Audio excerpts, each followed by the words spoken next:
Welcome to a new podcast on the subject of immigration in the United States. It's called Immigrant Song, and it's hosted by me, Robert Stribley.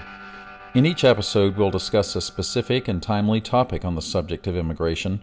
You'll hear facts and figures, but also interviews with people who are experts or who've been affected by our immigration laws. The topic of our first episode: there is no illegal immigration crisis, a fact-based review of the myths about undocumented immigrants in the United States.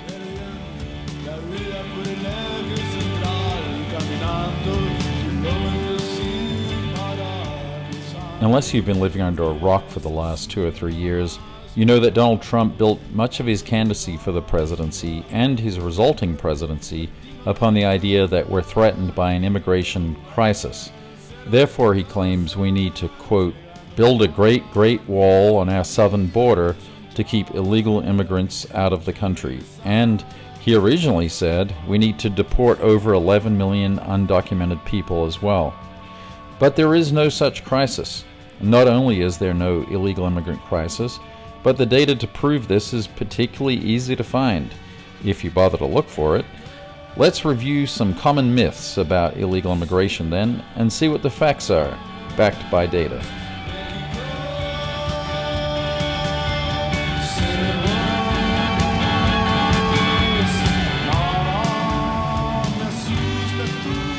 People are pouring across our borders unabated.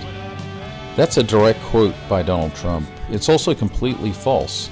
Illegal immigration has actually been trending downward for years now. In fact, not only is it in decline, but the number of undocumented people living in the United States is at its lowest point since 2003. The number of illegal immigrants here has fallen every year since 2008.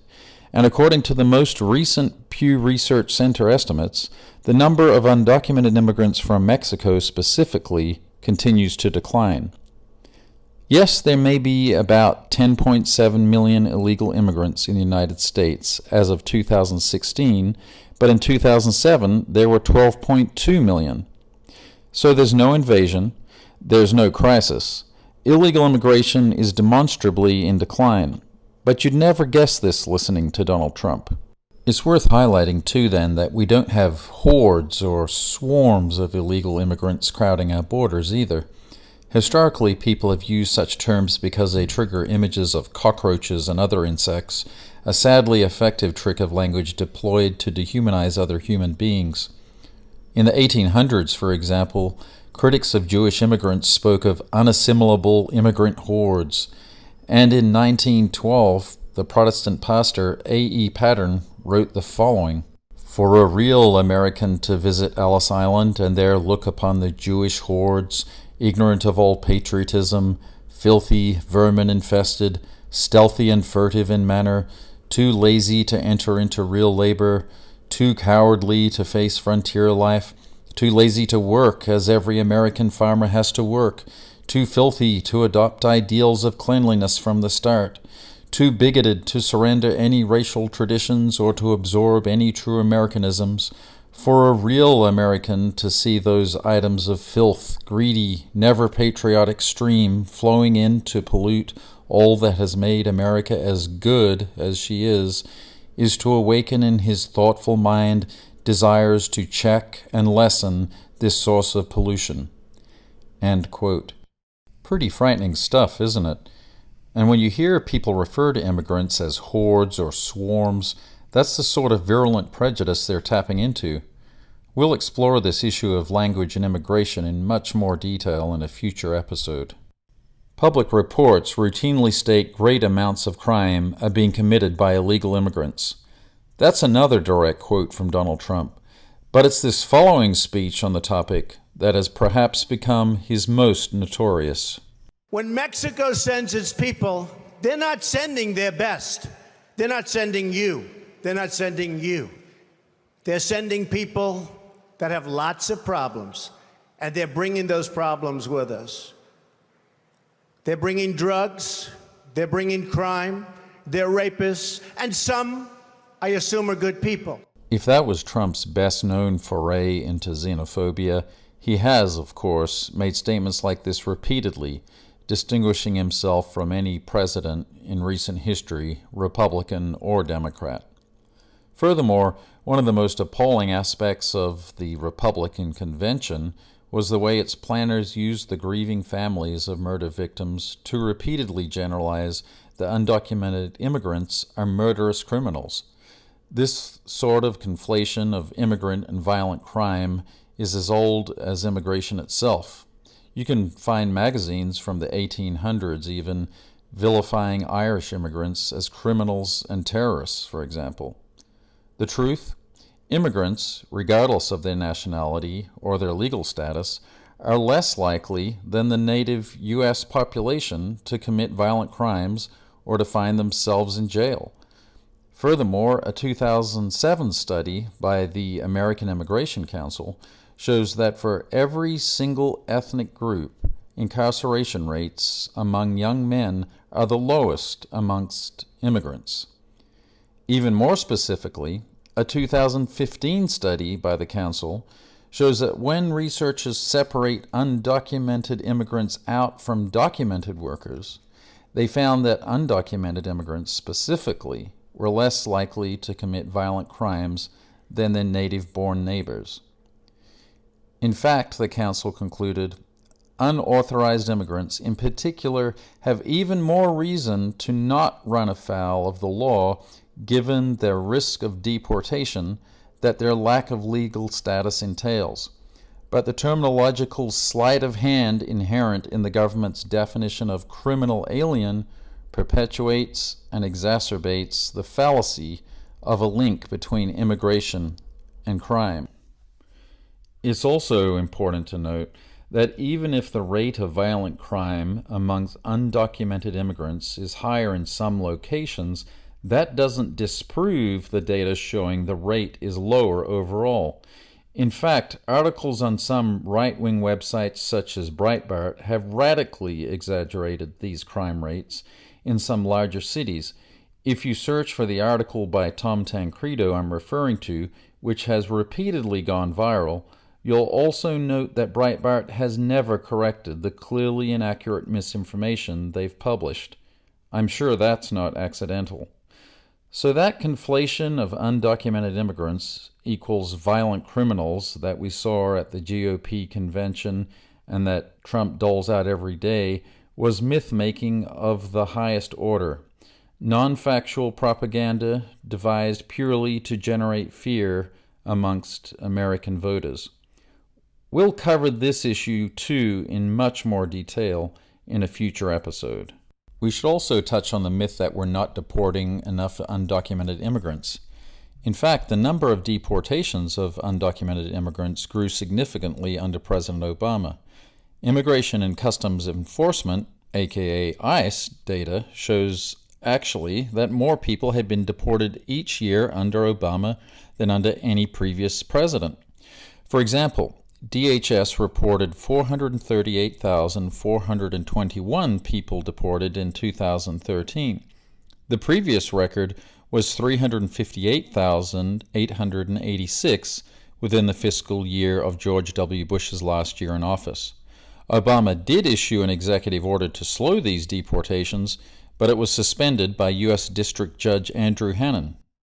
Immigrants are stealing our jobs. One of the most egregious arguments used to vilify undocumented immigrants is that they're stealing jobs from American citizens. There are two problems with this argument. First, it ignores that there are two operators in the equation, the immigrant laborer and the business hiring him or her. In other words, it takes two to tango. American farms and businesses knowingly hire these laborers. In fact, they go out of their way to do so. Plainly, U.S. businesses are enticing immigrants to come here without documentation because they're offering them employment. But you won't hear Donald Trump nor those railing the loudest against illegal immigration ever mention the business side of this equation. Secondly, though economists may vary in their evaluation of the impact of immigrants on the job market and upon wages, economists on both sides of the political divide have typically concluded that immigrant labor benefits the economy and does not take jobs from U.S. citizens or native workers. Instead, they do very different jobs. You'll sometimes hear proponents of immigrant labor maybe a little blithely put it this way: they do jobs Americans just don't want to do. Additionally, economists argue, immigrants are taking a growing number of jobs as native workers move on to higher skilled jobs. The Bureau of Labor Statistics shows that 4.6 million such jobs, which don't require a college degree, may be added to the market by 2022. An additional 4.2 million jobs are projected, which don't require a high school diploma. These include personal care and home health aide jobs. The topic of immigrants supposedly taking American jobs and benefits certainly deserves a lot more attention, so we'll cover that in an upcoming episode as well. Finally, let's take a moment to address the myth that terrorists have been sneaking across the United States-Mexico border. A number of pundits have claimed that ISIS terrorists have been sneaking across the border by the dozens, or that ISIS is present in Mexico. Trump has certainly suggested that terrorists could be sneaking into the country too. And DHS Secretary Kirstjen Nielsen recently tapped into this fear, claiming that 3,000 to 4,000 terrorist suspects had been stopped at the U.S.-Mexico border. That claim proves so grossly inaccurate that even anti-immigrant groups like the Center for Immigration Studies had to debunk it. Given the opportunity to make this claim in his primetime address a few days later, even Trump had to avoid it himself. So it's important to highlight that there are no cases of terrorists being caught at our southern border. 0. Who confirms that? The Justice Department. Additionally, PolitiFact has repeatedly rated these claims about ISIS sneaking across the border anywhere from false to mostly false to pants on fire. It's worth noting, too, that this fear is typically raised about the Mexican border and not about the Canadian one. One doesn't have to ponder too long to conclude why this fear is typically directed towards the south, but not the north. These myths are some of the most popular ones, and they're pretty easily dismissed. Yet Trump and many other political figures who should know better continue to repeat them. The evidence against them is so easily discovered that you have to wonder, is Trump willfully ignorant on this issue? Or is he simply repeatedly lying about it? You also have to ask why the media and the Democrats haven't confronted him with these facts every time he repeats the same myths over and over and over again. One final thing to consider about illegal immigration in the United States: it's really a relatively recent phenomenon, at least where our southern border is concerned. How's that? Well, until 1965, we were admitting 50,000 Mexicans into the United States every year.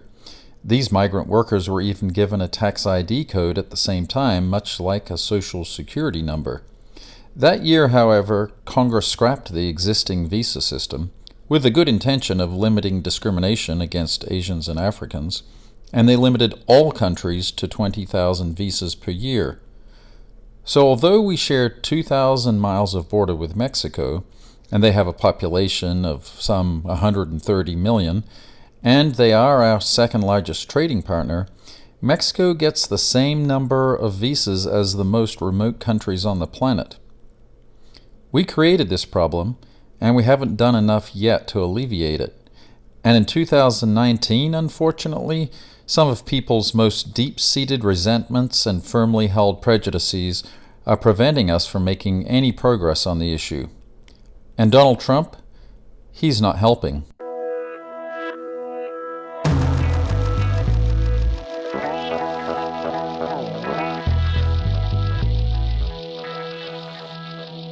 You'll find a link to the original essay this episode was based upon in the episode description, as well as links to other well-researched articles.